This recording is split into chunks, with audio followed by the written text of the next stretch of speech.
Hello, नमस्ते। कैसे आप सब? आज की हमारी कहानी है तुलना। शुरू करने से पहले please do subscribe my channel.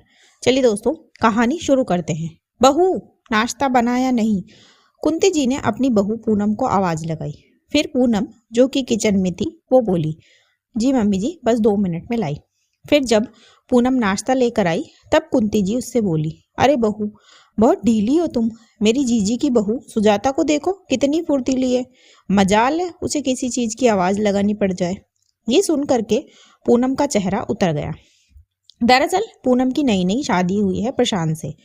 वो अपने ससुराल के हिसाब से खुद को ढालने की कोशिश कर रही है, पर उसकी सास की बातें उसका मनोबल तोड़ देती है। उसकी फैमिली में उसके सास ससुर कुंती जी और मनोहर जी, और वो दोनों पति पत्नी हैं।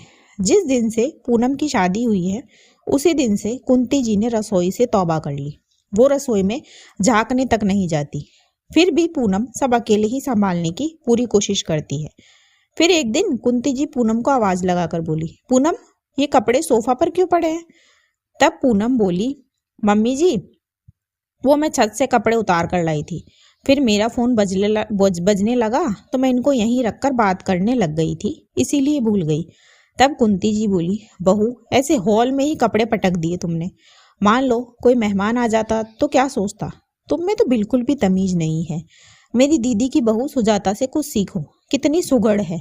हर समय उसका घर चमकता रहता है। मजाल है जरा सी गंदगी दिख जाए। ये सुन करके पूनम फिर उदास हो गई। फिर एक बार पूनम ने बड़े ही मन से फोन से रेसिपी वीडियो देखकर सबके लिए दम आलू बनाए।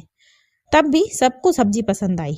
बस कुंती जी ही बोली, अरे बहू, तुमको सुजाता बहू से कुछ सीखना चाहिए। वो इतना स्वादिष्ट खाना बनाती है कि क्या कहे। सुनकर पूनम को बहुत गुस्सा आया, पर संकोचवश वो कुछ बोल ही नहीं पाई।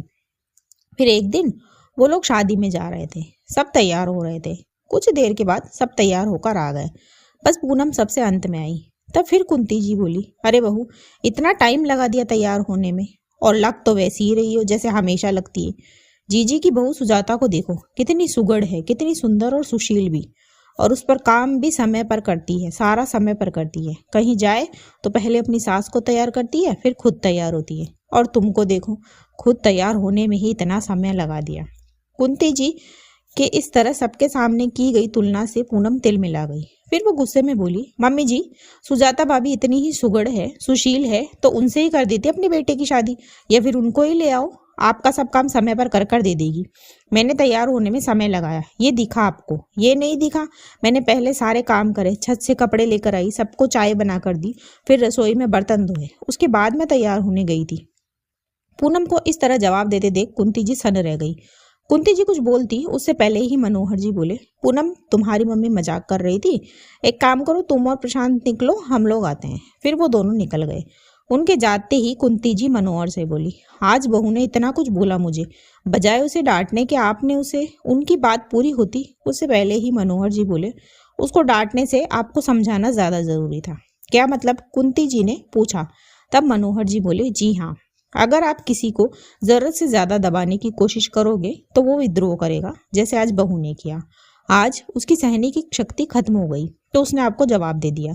इससे ये बात साफ है कि आपकी इस घर में जो इज्जत है वो खतरे में है। इसीलिए कह रहा हूँ, बहू को इतना भी मत सुनाओ कि वो आपको जवाब देने लगे। और दूसरी बात, किसी से भी उसकी तुलना मत करो। अब आपकी अगर कोई हर समय किसी से तुलना करे तो आपको भी गुस्सा आएगा। तब कुंती जी बोली, सही कह रहे हो आप, इस तरह से तो मैंने सोचा ही नहीं, आगे से ध्यान रखूंगी। तब मनोहर जी बोले, कोई बात नहीं, बस अब आज की बात मन में मत रखना और बहू को माफ कर देना। बोलकर वो लोग भी शादी में निकल गए। दोस्तों, हर इंसान अलग होता है, किसी से भी किसी की तुलना नहीं होनी चाहिए। इसी मैसेज के साथ कहानी खत्म होती है। कहानी आपको कैसी लगी मुझे कमेंट बॉक्स में ज़रूर बताएं। ऐसी ही और कहानियाँ सुनने के लिए मेरे चैनल KNY के हिंदी कहानियाँ को सब्सक्राइब ज़रूर करें। थैंक यू सो मच दोस्तों, thanks for watching. Do like, share and subscribe my channel.